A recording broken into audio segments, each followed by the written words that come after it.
Muy buenos días, para mí es un placer estar en esta 13ª versión del Simposio de Nefrología al Día en un Día. Es un evento de ciudad que ya a través de la tecnología estamos trascendiendo las fronteras de nuestra ciudad, de nuestro país inclusive. Mi nombre es Mauricio Lopera, soy médico internista nefrólogo de la Universidad Pontificia Bolivariana. Tengo mi práctica privada en el Pablo Tobón Uribe y soy profesor de la Universidad Pontificia Bolivariana.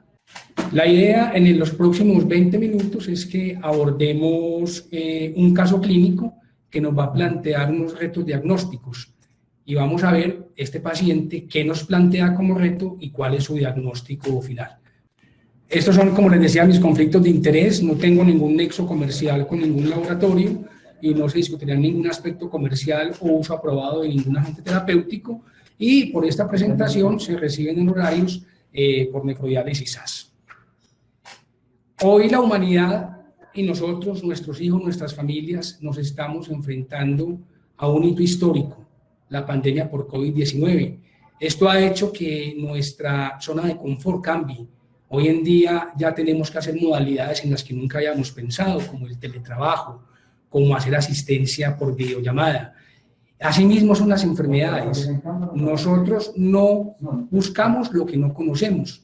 Entonces tenemos que ampliar nuestro conocimiento en el área médica para hacer diagnósticos diferenciales, salir de la zona de confort. Vamos entonces a presentar este caso clínico. Este es un paciente de sexo masculino, de 45 años de edad, que he referido a mi consulta por episodios de hematoria macroscópica, malestar y fatiga, de más o menos un año de evolución.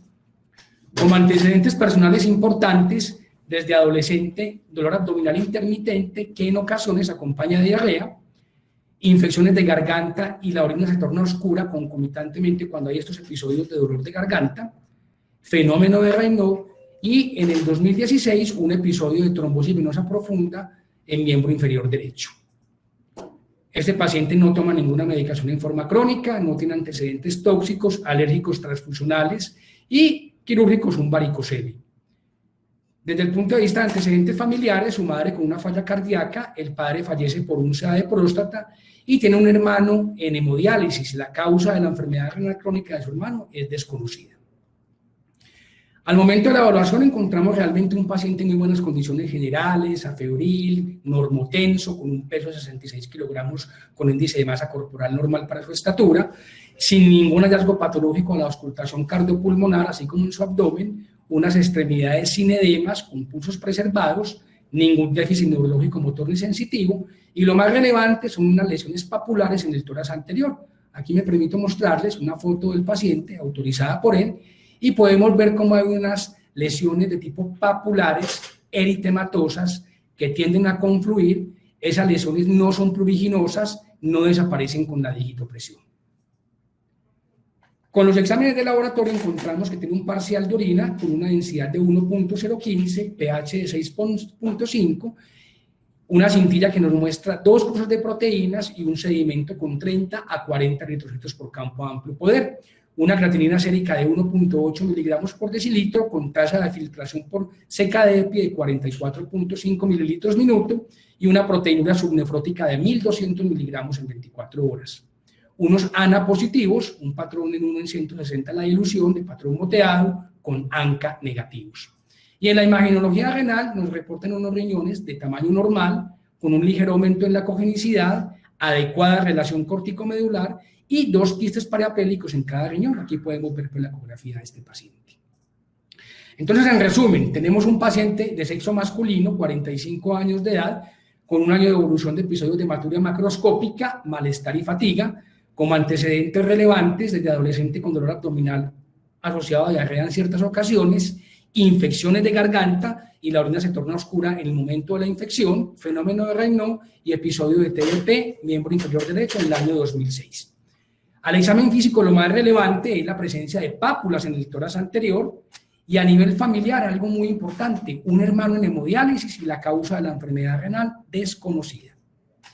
En el laboratorio lo más relevante es la presencia de proteínas en el parcial de orina 2 cruces, un sedimento con hematuria microscópica, la alteración de la función renal con una tasa de filtración de 44.5 mililitros minuto, proteinuria de 1200 miligramos en 24 horas, unos ANAS por paciente que tiene esta historia clínica.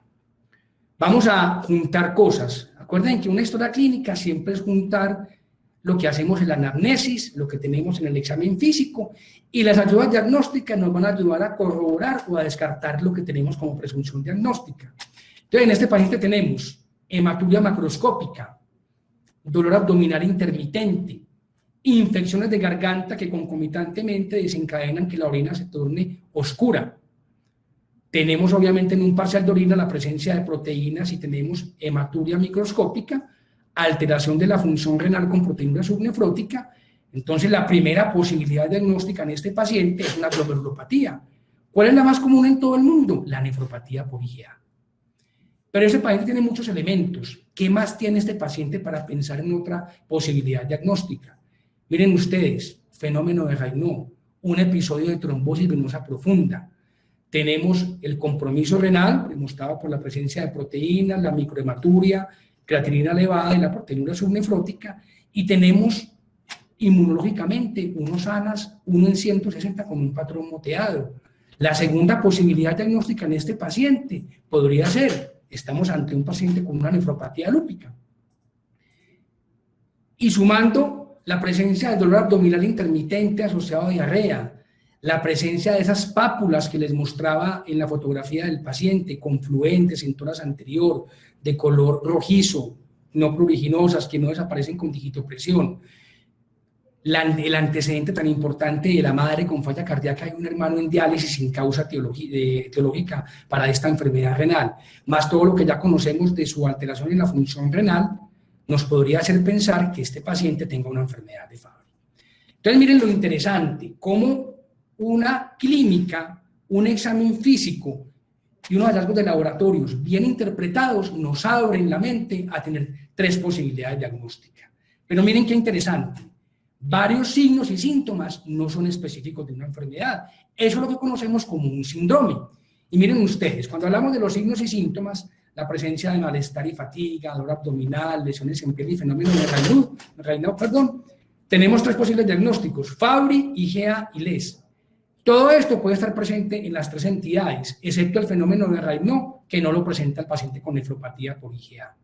Ahora bien, desde el punto de vista del laboratorio, tener incremento de la creatinina con tasa de filtración disminuida, proteinuria, hematuria y ANAS positivos, pueden estar presentes en las 3 entidades, en la enfermedad de Fabry, nefropatía por IgA y en el lupus eritematoso sistémico. Y desde el punto de vista genético, las 3 enfermedades están demostradas que tienen un patrón de herencia.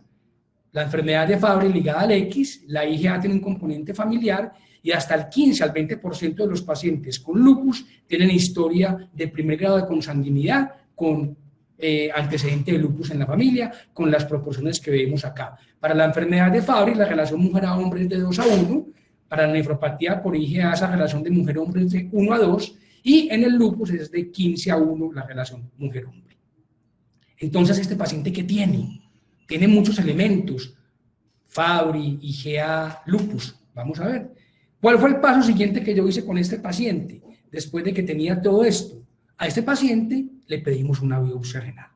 Y miren ustedes, esta biopsia renal se le realizó al paciente una biopsia en la cual reportaron 16 glomérulos, una biopsia renal como mínimo de tener 10 glomérulos con buena representación cortical para que sea considerada de buena calidad. Y estas son 4 micrografías de la microscopía de luz. ¿Qué nos reportó el patólogo? Nos reportó 16 glomérulos, 3 con esclerosis global, 5 con esclerosis segmentaria, encontraron una importante atrofia tubular y nefritis intersticial entre el 30 y el 40%, y no se reportaron ningún tipo de crescencias endo ni extracapilares. Y miren ustedes, tinción de hematoxilina de eosina, tinción de PAS, el tricromo y la plata metenamina. Lo más relevante en estas microfotografías de la microscopía de luz es un glomérulo que se ve como una importante esclerosis, o sea, una glomerulosclerosis focal y segmentaria. Para ese momento no teníamos otro reporte de la biopsia, este era un reporte preliminar, solamente teníamos la luz, pero miren, vamos a entrar a ese diagnóstico diferencial. Entonces, Estamos hablando de la patología que nos reportó una glomerulosclerosis focal y segmentaria, y la pregunta es, ¿cuál de las siguientes enfermedades se excluyen después del resultado de la biopsia renal? Nefropatía por IgA, enfermedad de Fabry, nefropatía lúpica, otras. Hay algo muy interesante. Glomerulosclerosis focal y segmentaria es un capítulo grandísimo en la nefrología, y como ustedes pueden ver, hay causas idiopáticas o primarias o causas secundarias de la glomerulosclerosis focal y segmentaria. ¿A qué me refiero con esto? Glomerulosclerosis focal y segmentaria es una lesión histológica, es una lesión morfológica, no nos habla de una enfermedad. ¿Qué significa esto? Que la focal y segmentaria es el resultado de una diversidad de patologías, y es un grupo de síndromes clínico-patológicos con una lesión histológica común, que es la focal y segmentaria.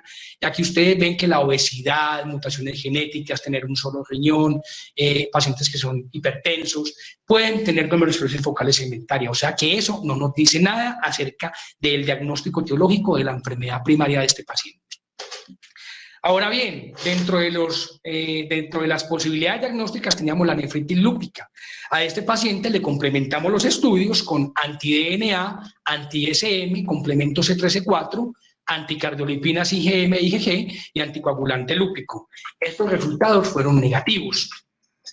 Recordemos que los criterios de lupus fueron establecidos por el Colegio Americano de Reumatología en el 97, y debemos tener criterios clínicos y de laboratorio. A nivel de piel, rash, fotosensibilidad, úlceras orales; sistémico, la presencia de artritis, erositis, compromiso renal, síntomas neurológicos; y en el laboratorio todo lo que ven acá: ANA, anti-DNA, anti-SM, antifosfolípido, anticoagulante lúpico y un falso ERL. En el caso de nuestro paciente, ¿qué tenemos de estos criterios? Tenemos un compromiso renal y tenemos unos ANA positivos. Entonces, ¿esto es una nefritis lúpica? Señores, no. Recuerden que el diagnóstico de lupus requiere como mínimo 4 de 11 criterios combinados entre clínicos y laboratorio. Este paciente no cumple sino con 2 criterios. Y esa tablita de acá, esos mismos criterios del ACR fueron modificados en el año 2019. Entonces, ¿por qué tiene ANAs positivos este paciente? Los ANAs son unos exámenes, es un examen que tiene muy alta sensibilidad pero muy baja especificidad. Y quiero decirles que en la población general, hasta el 20% de las personas pueden tener ANAs positivos sin que esto signifique una presencia de una enfermedad autoinmune. Y en la enfermedad de Fabry se ha demostrado que hasta el 57% de los pacientes pueden tener ANAs y ENAs positivos, o sea, formación de autoanticuerpos. Entonces ya descartamos, este paciente no tiene nefropatía lúpica. Nos quedan 2 entidades por diferenciar: nefropatía por IgA o enfermedad de Fabry. Para esto, la biopsia renal es clave. Entonces a este paciente le hicimos la biopsia renal y de una vez hago la cuña. Una biopsia renal, si no vamos a garantizar que tenga los 3 estudios, que son microscopía de luz, inmunofluorescencia indirecta y microscopía electrónica, es mejor no hacerla, porque nos va a despistar más que a aclarar el diagnóstico. Entonces, eso es un requisito. Rápidamente, para recordarles que se ve la nefropatía por IgA.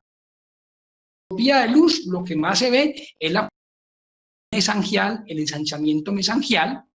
El diagnóstico nos lo está dando la inmunofluorescencia indirecta con una tinción muy fuerte de la IgA a nivel mesangial o a nivel paramesangial, más la presencia de C3. Y en la microscopía electrónica, la presencia de esos depósitos de complejos inmunes a nivel mesangial. Eso es lo que se ve normalmente en una histología de un paciente con nefropatía por IgA. ¿Qué se ve en la enfermedad de Fabry? En la microscopía de luz puede pasar desapercibido, porque si no hay una alta sospecha diagnóstica, esta microscopía de luz puede ser normal. Lo más relevante en el paciente con enfermedad por IgA es la presencia de vaporización, como se ve acá. Y obviamente la presencia de estos cuerpos hebroides o mielináceos en la microscopía electrónica, que son los depósitos de los glicosfingolípidos. Entonces, en nuestro caso, ¿qué tenemos? Este paciente, tenemos una glomerulosclerosis focal y segmentaria, tenemos una importante fusión de podocitos con procedimiento de los mismos, y la microscopía electrónica nos relevó la presencia de glicoesfingolípidos traducidos como cuerpos hebroides y como estas lesiones lamelares que son patognomónicas de la enfermedad de Fabry. Pero también, desafortunadamente, no tengo la histología del paciente de la inmunofluorescencia, también una tinción muy fuerte, 4 cruces para IgA y 2 cruces para C3. O sea que nuestro paciente tenía o tiene nefropatía por IgA más enfermedad de Fabry. Y eso explica todos los signos y síntomas del paciente, más los hallazgos de laboratorio. Al paciente le practicamos obviamente la genotipificación y como ustedes ven, a este paciente tenía un déficit de la alfa-galactosidasa A y tenía una mutación en el exón 2 que codificaba para el gen de la enfermedad de Fabry. Entonces, ¿cuál es el reto clínico? El reto clínico es que tenemos que interpretar a la luz de los signos y síntomas de un paciente y a la luz de los laboratorios, ampliar las posibilidades diagnósticas. Hoy por hoy, la nefropatía por enfermedad de Fabry se han descrito muchos casos, hay más de 26 reportes en la literatura, el doctor Pisani es un abanderado en esto, que hay sobreposición de tener nefropatía por IgA con enfermedad de Fabry. ¿Y qué es la enfermedad de Fabry? Es una enfermedad de depósito lisosomal con transmisión ligada al cromosoma X que se causa por la deficiencia de una enzima, la alfa-galactosidasa A, que tiene como resultado la acumulación de glicoesfingolípidos, la globotriaosilceramida y la globotriaosilesfingosina. ¿Y cuáles son las manifestaciones clínicas? Produce un complejo síndrome de afectación multiorgánica. Afecta todo lo que tenga endotelio y los órganos de la economía más importantes, sistema nervioso central, corazón y riñón. Y la piel es el órgano más grande que tenemos. Allá hay mucho endotelio. La piel es uno de los signos más importantes para pensar en enfermedad de Fabry. Miren ustedes, el 90-95% de los pacientes con enfermedad de Fabry hacen la forma clásica. ¿Qué significa esto? Que hay un déficit absoluto de la alfa-galactosidasa A, menos del 1%. Y son los pacientes que van a hacer la forma clásica de la enfermedad con la afectación multiorgánica.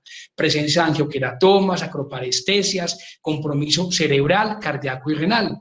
Y hay unas formas que son más difíciles de diagnosticar, que son los pacientes que todavía tienen actividad residual de la enzima, entre el 1 y el 30%.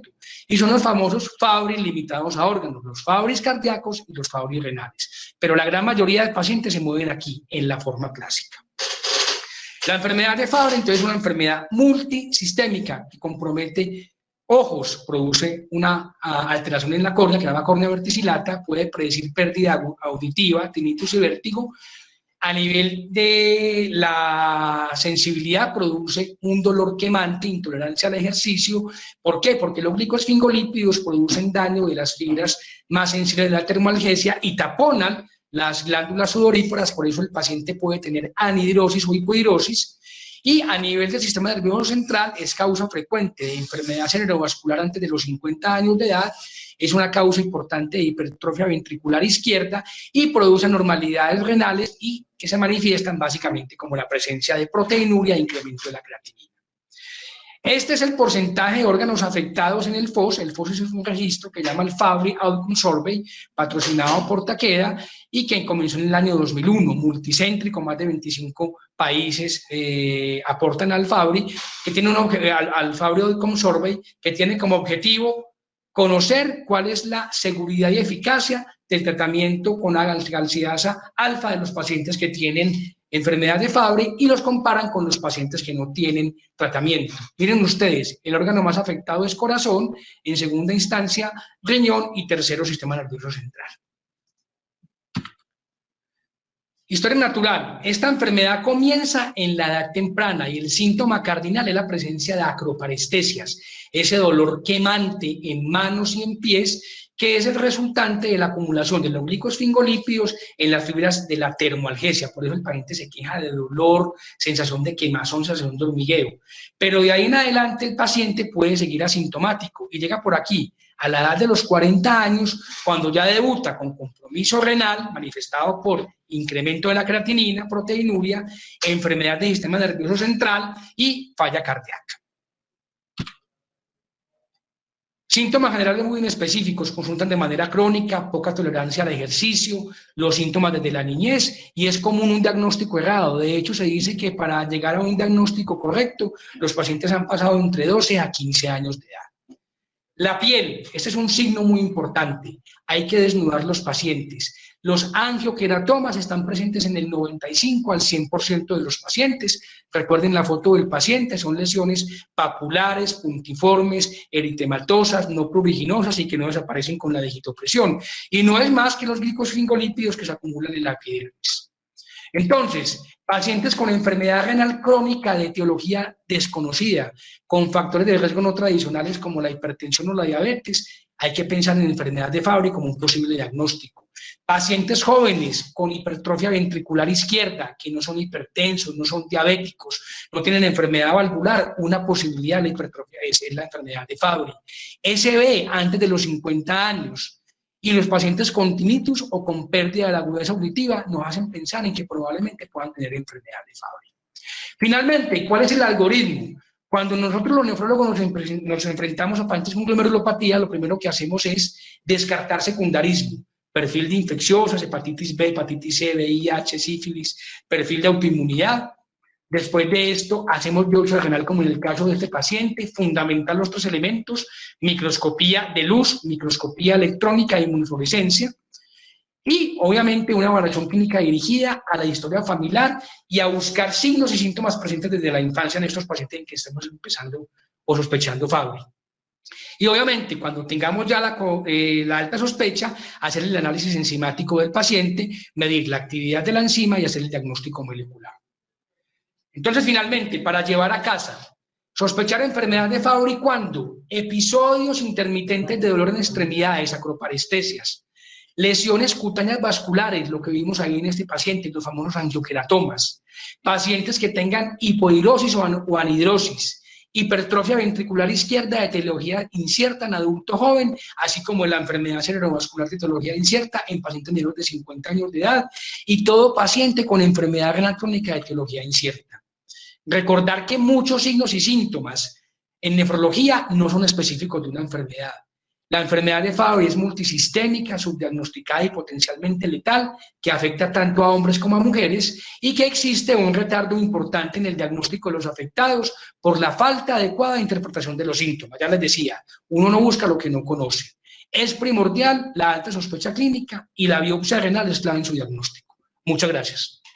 Muchas gracias, doctor Lopera, por esta excelente conferencia que, a mi modo de ver, fue un 2 por 1. No solo nos hablaste de las manifestaciones de Fabry, sino que nos diste nuevamente una ruta sobre el enfoque del paciente con enfermedad glomerular, algo que es fundamental en la práctica clínica.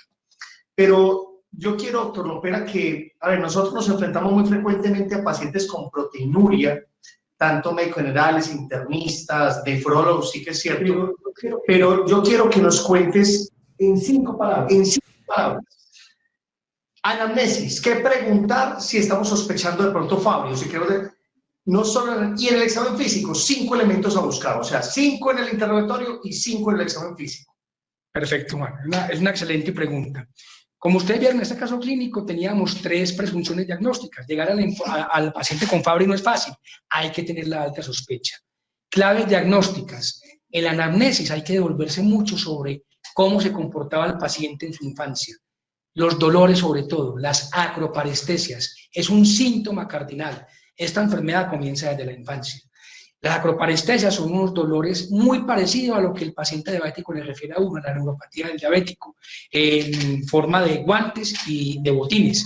Son acroparestesias acrales, donde lo que hay básicamente es sensación de quemazón, de ardor. El paciente lo describe como punzante. Entonces es muy importante. Importante también ahondar en ese paciente que sospechemos Fabry, en su adolescencia, en la etapa escolar, cómo era su tolerancia al ejercicio. Porque estos pacientes tienen muy mala tolerancia al ejercicio, porque los glicosfingolípidos, ¿qué hacen? Taponan las glándulas sudoríparas y estos pacientes son intolerantes, entonces son con anhidrosis o hipohidrosis, lo que hace que tengan crisis de dolor. Y esos pacientes son catalogados a veces como pacientes que eran muy flojos en el colegio, que no les gustaba hacer actividad física. Eso es muy importante. Y un signo muy importante, el 95, sino el 100% de los pacientes tienen en la piel el angioqueratoma. El angioqueratoma es una lesión muy altamente sugestiva de enfermedad de Fabry. Entonces yo diría que serían como los elementos claves en la anamnesis y en el examen físico de los pacientes con enfermedad de Fabry. Perfecto. Otra pregunta, doctor Lopera, es si mi papá o mi mamá tienen Fabry, ¿cuál es la probabilidad de que yo tenga Fabry? Excelente pregunta. ¿Todos los hijos de pacientes con Fabry se tienen que hacer examen de Fabry así no tengan síntomas? Excelente pregunta, doctor Montejo. No fue resorte de la charla hablar de la parte genética, pero me parece importante. La enfermedad de Fabry es una enfermedad ligada al cromosoma X. ¿Qué significa esto? Que un paciente masculino que tenga enfermedad de Fabry nunca tendrá hijos varones con enfermedad de Fabry. Es muy importante. Acuerde que el X lo está poniendo en la mujer, pero una mujer que tenga hijos tiene la probabilidad de que el 50% de sus hijas padezcan la enfermedad y el 100% de los hijos sean portadores de Fabry, tengan enfermedad de Fabry. O sea que aquí quien transmite la enfermedad a sus hijos e hijas es la mujer y a las hijas son los hombres. Nunca un varón tendrá un hijo varón afecto de enfermedad de Fabry. Es muy importante. Y obviamente, cuando tenemos un caso índice, hay que hacer todo un estudio en acompañamiento con los genetistas para hacer el árbol genealógico. Y para buscar, porque esta enfermedad lo importante es que encontrar un paciente nos abre el espectro a muchos afectados en la familia. Entonces, es una enfermedad que tiene que abordarse integralmente con genetistas, con médicos internistas, médicos familiares y muchas subespecialidades por el compromiso multisistémico, neurólogos, cardiólogos, etcétera. Perfecto. Y en aras al tiempo, vamos a hacer una última pregunta que es muy interesante y es, tenemos hasta un 30% de pacientes en hemodiálisis o en diálisis peritoneal que no sabemos qué pasó. Entonces la pregunta es, ¿sí se justifica buscar Fabry en pacientes que ya están en diálisis, viendo que ya por esos riñones no tenemos nada para hacer? ¿O cuál sería la indicación de usar Fabry en esos pacientes? Qué buena pregunta, doctor Montejo. Mire, desafortunadamente esa palabra de enfermedad renal crónica terminal ha catalogado a nuestros pacientes en diálisis como que no hay nada para hacer por ellos. Esa palabra terminal ha dado una connotación que ha sido catastrófica, como si tuviera una neoplasia el paciente. No. Acuerden que el paciente está en diálisis porque tiene compromiso de su riñón, pero ese paciente que está en diálisis tiene cerebro, tiene corazón. Si ese paciente aún es funcional, no ha tenido eventos cerebrocardiovasculares, ese paciente deberíamos hacer un tamizaje para enfermedad de Fabry, porque encontrando esta enfermedad podemos prevenir SB y la cardiopatía que produce esta enfermedad. Y algo muy importante, muchos pacientes están en diálisis de manera puente pensando en la opción de trasplante. Entonces es fundamental conocer en un paciente que va para protocolo de trasplante y que no conocemos la etiología de su enfermedad renal, estaríamos en la obligación de hacer el test de Fabry para ver si causa de su enfermedad renal es la enfermedad de Fabry y conocer esto antes de someterlo a un trasplante renal. O sea que mi recomendación es que los pacientes con etiología no conocida de su enfermedad renal deberían tener un tamizaje para enfermedad de Fabry. Y redondeo incluso la respuesta, Mauro. Fíjate que nos mostraste un paciente que tenía 2 enfermedades. Total. Entonces, de alguna manera, hombre, no debemos de buscar, así tengamos a veces el diagnóstico. Perfecto. Entonces, doctor Mauricio Lopera, muchas gracias por su intervención.